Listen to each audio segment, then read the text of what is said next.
Bismillahirrahmanirrahim. Assalamualaikum warahmatullahi wabarakatuh. Hari ini kita akan mempelajari mengenai al-mubtada wal khobar. Apa itu mubtada? Mubtada adalah isim marfu yang kosong dari amil lafadz. Mubtada adalah isim marfu yang berperan sebagai pokok kalimat.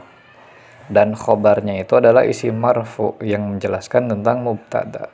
Supaya tidak pusing, mari kita langsung lihat kepada contoh. Di sini mubtada itu terbagi menjadi dua, ada mubtada dzahir dan ada mubtada mudmar. Yang mana mubtada dzahir itu adalah mubtada yang jelas. Contohnya Zaidun qaimun. Nah, di sini mubtadanya ini adalah Zaidun. Zaidun adalah kalimat isim. Isimnya isim mufrad. Yang artinya adalah Zaid, nama orang. Qaimun yaitu kedudukannya sebagai khobar, yang mana kita kembali kepada kaidah di awal itu, mubtada adalah isim marfu yang kosong dari amil lafadz. Kosong dari amil lafadz, jadi di depannya itu sebelum zaidunnya itu tidak ada huruf nasab, tidak ada huruf jazm, dan tidak ada amil-amil atau faktor-faktor yang lain yang bisa merubah harokat daripada mubtada tersebut. Makanya kosong dari amil lafaz. Nah, mubtada ini berperan sebagai pokok kalimat. Jadi pokok kalimatnya ini adalah Zaidun. Nah, qaimunnya ini adalah khobar.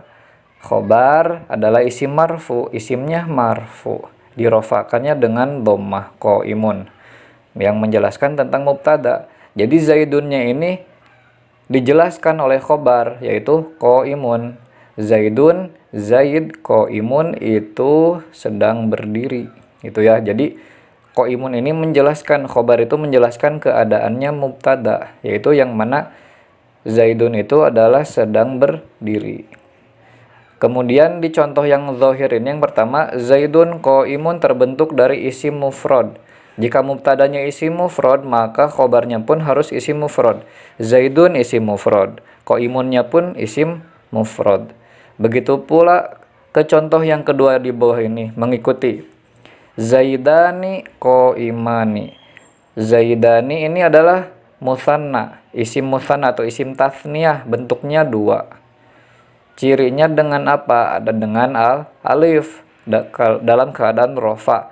Zaidani qaimani, maka khobarnya pun harus mengikuti, yaitu dari isim tasniyah, yaitu rofanya itu dengan alif, ya. Zaidani qaimani. Kemudian begitu juga kepada contoh yang selanjutnya, yaitu jama. Ini adalah jama muzakkar salim. Jadi ini adalah isimnya isim yang jama karena bentuknya lebih dari dua. Zaiduna qaimuna, gitu ya. Zaiduna qaimuna. Zaiduna ini adalah dalam keadaan rofa. Zaiduna menjadi kedudukannya menjadi mubtada. I'rabnya i'rab rofa. Rofanya dengan apa? Dengan waw. Kemudian qaimuna. Qaimuna ini menjadi khobar, ya. Mengikuti juga rofa. I'rabnya i'rab rofa. Rofanya dengan waw juga. Jadi jika mubtadanya jama, maka khobarnya pun harus mengikuti jama, gitu ya. Jadi contoh yang pertama ini, Zaidun qaimun, isim mufrad dengan isim mufrad. Mubtadanya isim mufrad, khobarnya isim mufrad. Zaidani qaimani, mubtadanya isim tasniyah, Zaidani, maka khobarnya pun isim tasniyah, qaimani. Kemudian yang contoh yang ketiga, Zaiduna, mubtadanya jama, qaimuna, nah khobarnya pun ikut jama, begitu ya. Selanjutnya yaitu mubtada yang mudmar, yaitu terbentuk dari isim dhamir munfasil mubtadanya, itu ya. Contohnya yaitu adalah yang sudah kita hafal, ya. Isim dhamir munfasil itu isim dhamir yang terpisah. Contohnya itu huwa huma hum, hiya huma hunna, anta antuma antum, anti antuma antunna, ana nahnu. Huwa untuk dia laki-laki satu orang, huma dia dua orang laki-laki, hum mereka. Hiya dia perempuan satu orang, huma dia perempuan dua orang, hunna mereka perempuan. Anta kamu laki-laki satu orang, antuma kamu laki-laki dua orang, antum kalian laki-laki. Anti kamu perempuan, antuma kamu perempuan dua orang, antunna kalian perempuan lebih dari dua orang. Ana saya, nahnu kami atau kita. Oke, jadi jika di depannya ini ada salah satu dari isim domir ini, ya, contohnya di sini di bawah contohnya huwa zaidun, yang diberi warna merah itu adalah mubtada, huwa zaidun. Jadi huwa itu adalah mubtada, dia. Huwa zaidun, dia itu Zaid, gitu ya. Jadi Zaid itu khobar, menjelaskan tentang mubtada, dianya itu siapa? Zaid, gitu kan gampangnya ya. Kemudian anta mujtahidun, anta kamu, ya, anta itu kamu, anta itu menjadi mubtada, mujtahidun itu menjadi khobar. Jadi khobar itu menjelaskan si kamunya teh bagaimana. Anta kamu mujtahidun orang yang bersungguh-sungguh. Jadi antanya itu mubtada, mujtahidunnya adalah khobar, gitu ya. Boleh juga nanti misalnya disesuaikan dengan mau menggunakan anti, maka tinggal ditambahkan tamar butoh di belakangnya, anti mujtahidatun. Atau mau menyebutkan hiya, dianya perempuan, misalnya menggunakan namanya misalnya Hindun, hiya Hindun misalnya, gitu ya. Jadi mubtada itu terbagi menjadi dua, ada yang zahir, ada yang mudmar.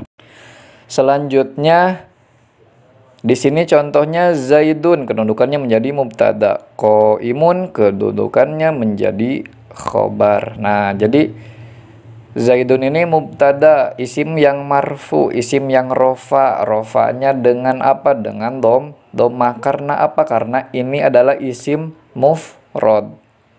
Qaimun menjadi khobar. Khobar ini menjelaskan tentang keadaan mubtada, yang mana setiap ada mubtada pasti ada khobar, gitu ya. Khobar itu tidak akan ada kalau tidak ada mubtada. Maka mubtada itu selalu bersandingan dengan khobar. Jadi qaimun ini berdiri ini menjelaskan tentang Zaid. Zaid itu berdiri. Selanjutnya khobar. Khobar adalah isim marfu yang disandarkan kepada mubtada. Jadi khobar ini isimnya marfu, ya. I'rabnya i'rab rofa. Kemudian disandarkan selalu menyender kepada mubtada, yaitu tidak akan ada khobar kalau tidak ada mubtada. Atau khobar adalah isim marfu yang menjelaskan tentang mubtada. Contohnya lagi ke sini, Zaidun qaimun. Qaimun menjadi khobar yang dirofakan oleh mubtada. Tanda rofanya dengan dhammah karena isim mufrad. Nah, di sini contoh dari khobarnya itu yang mana coba? Al-baitu wasi'un, artinya rumah itu luas. Nah, di sini al-baitu itu adalah mubtada. Al-baitu rumah, wasiun kemudian dijelaskan oleh khobar. Wasiun itu luas. Jadi ngejelasin gitu, ngejelasin tentang si mubtada yang pokok kalimatnya itu. Rumah itu luas, al-baitu wasiun. Al-baitu mubtada, wasiunnya adalah khobar kedudukannya. Kemudian yang kedua contohnya at-thalibu mahirun. At-thalibu murid atau siswa atau mahasiswa laki-laki, mahirun itu pintar, ya. Jadi at-thalibunya itu kedudukannya sebagai mubtada, mahirunnya itu kedudukannya sebagai khobar. Jadi mahirun itu menjelaskan tentang at-thalibu. Jadi si at-thalibunya itu mahir, pintar, begitu ya. Kemudian contoh yang selanjutnya al-muslimu sholihun. Al-muslimu kedudukannya sebagai mubtada, orang muslim. Sholihun itu soleh. Itu soleh itu menjelaskan tentang orang muslim tersebut, bahwa orang muslim tersebut adalah soleh. Sholihun itu kedudukannya sebagai khobar. Ini al-muslimu keadaan apa? I'rabnya i'rab rofa. Rofanya dengan dhammah juga karena isim mufrad. Sholihun juga ini isim mufrad juga. rofanya dengan dhammah gitu ya. Kemudian al-faslu nadhifun.